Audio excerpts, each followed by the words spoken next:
Hi.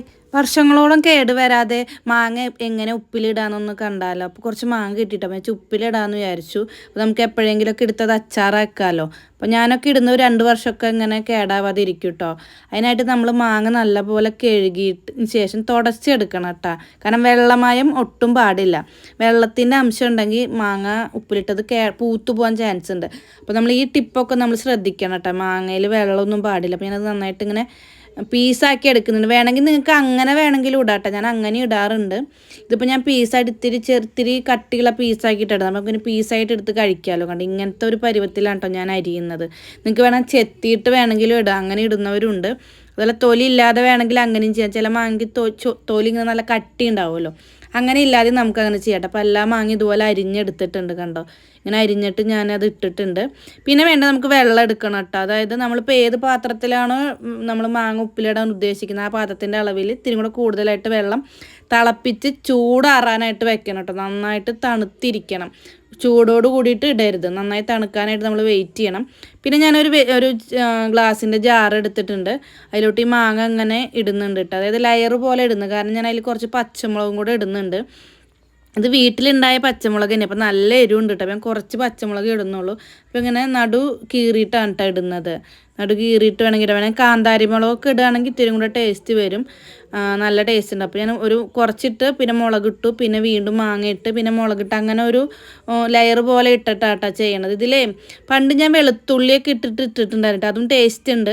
അപ്പോൾ അങ്ങനെ വേണമെങ്കിൽ ഞാൻ വേറൊരു വീഡിയോ ഇടട്ടെ എങ്ങനെ അപ്പോൾ ഒരു പ്രത്യേക ടേസ്റ്റ് വരും കേട്ടോ. ഇതിൽ ഞാൻ ഇടുന്നില്ല. കണ്ടു ഇങ്ങനെ ചീന്തിയിട്ട് ഞാൻ മുളകും കൂടെ അതിലിട്ട് ഇടുന്നുണ്ട് കേട്ടോ.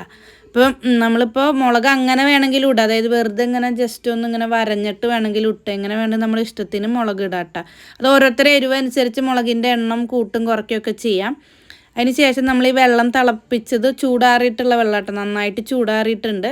അത് ഇതിൻ്റെ മുകളിലേക്ക് നമ്മൾ ഒഴിച്ചു കൊടുക്കുകയാണ് കേട്ടോ. അതായത് ആ മാങ്ങയുടെ മുകൾ വശം, അതായത് മാങ്ങ ഫുള്ളായിട്ട് വെള്ളത്തിൽ മുങ്ങിക്കിടക്കണം. ഫുള്ളായിട്ട് വെള്ളം ഒഴിക്കണം കേട്ടോ. അതല്ലാന്നുണ്ടെങ്കിൽ മാങ്ങ മുകളിലേക്ക് നിൽക്കുമ്പോൾ അതും പൂപ്പൽ വരാനായിട്ട് ചാൻസ് ഉണ്ട്. അപ്പോൾ നമ്മൾ അതും കൂടെ നോക്കണം.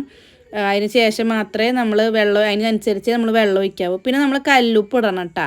അപ്പോൾ ഉപ്പ് അനുസരിച്ച് നമ്മൾ കല്ലുപ്പ് ഇടണം. കാരണം ഉപ്പിലിട്ട മാങ്ങയ്ക്കൊക്കെ ഇത്തിരി ഉപ്പ് മുന്തി നിൽക്കണം. അപ്പോൾ നമുക്കിപ്പോൾ നമ്മുടെ ഉപ്പ് അനുസരിച്ച് ഉപ്പൊക്കെ ഇടുന്നുണ്ട് ഞാൻ. അതിന് ശേഷം ഇതാണ് കേട്ടോ ഇത് കേട് വരാതിരിക്കാനുള്ള ഒരു ടിപ്പ്. അതായത് ഒരു 3 ടീസ്പൂണ് സ്വർക്കം ഒഴിക്കണം. അതായത് നമ്മുടെ വിനാഗിരി ഒഴിക്കണം കേട്ടോ. അതിന് ശേഷം ഒരു 2 ആഴ്ച കഴിഞ്ഞപ്പോഴുള്ള അവസ്ഥയാണ് കേട്ടോ ഇത്. കാരണം ഞാനത് ഇട്ട് കഴിഞ്ഞിട്ട് പിന്നെ വീഡിയോ എടുക്കാനായിട്ട് മറന്നുപോയായിരുന്നു. പിന്നെ 2 ആഴ്ച കഴിഞ്ഞിട്ട് ഞാനത് ടേസ്റ്റ് ചെയ്ത് നോക്കട്ടെ കേട്ടോ. ഒരു കേടോ ഒന്നും ചിലതൊക്കെ നമുക്ക് പെട്ടെന്ന് തന്നെ പൂപ്പൽ വരാനുള്ള ചാൻസ് ആണ്. വെള്ളം കണ്ടൻറ്റ് തീരെ പാടില്ല. പിന്നെ സ്വർക്കം ഒഴിച്ചിട്ടില്ലെങ്കിൽ ഇങ്ങനെ വരാം. അപ്പോൾ നമ്മൾ സ്വർക്കം ഒരു തരി ഒഴിച്ചിട്ടുണ്ടെങ്കിൽ നല്ല ടേസ്റ്റും വരും. കുറേ കാലം, അതായത് വർഷങ്ങളോളം അത് കേടാവാതിരിക്കും കേട്ടോ. ഉപ്പും എരിവൊക്കെ നന്നായി പിടിച്ചിട്ടുണ്ടായിരുന്നു. നല്ല അടിപൊളി ടേസ്റ്റ് ആയിരുന്നു കേട്ടോ. അപ്പോൾ നിങ്ങൾ ഉപ്പിലിടുന്നുണ്ടെന്നുണ്ടെങ്കിൽ ഈ ഒരു ടിപ്പൊക്കെ വെച്ചിട്ട് ഉപ്പിലിട്ട് നോക്കും കേട്ടോ. സംഗതി അടിപൊളിയാവും. അതുപോലെ തന്നെ നമ്മളിപ്പോൾ കടകളിലൊക്കെ ഇതേ ടേസ്റ്റിലാണ് കിട്ടുക. കാരണം അവർ ഇതുപോലെയൊക്കെ ചെയ്തിട്ടാണ് നമുക്ക് തരുന്നത്. ഒരു മാങ്ങ കഷ്ണം എടുത്തിട്ട് എൻ്റെ അടുത്തേക്ക് വരുന്നേ ഇല്ലായിരുന്നു. ഞാൻ കുറച്ചധികം അവിടെ ഇരുന്ന് തിന്നു കേട്ടോ. കാരണം നല്ല ടേസ്റ്റ് ഉണ്ടായിരുന്നു. അപ്പോൾ എല്ലാവരും ട്രൈ ചെയ്ത് നോക്കിയിട്ട് അഭിപ്രായം കമൻ്റായിട്ട് പറയണം. ഫോളോ ചെയ്യണേ.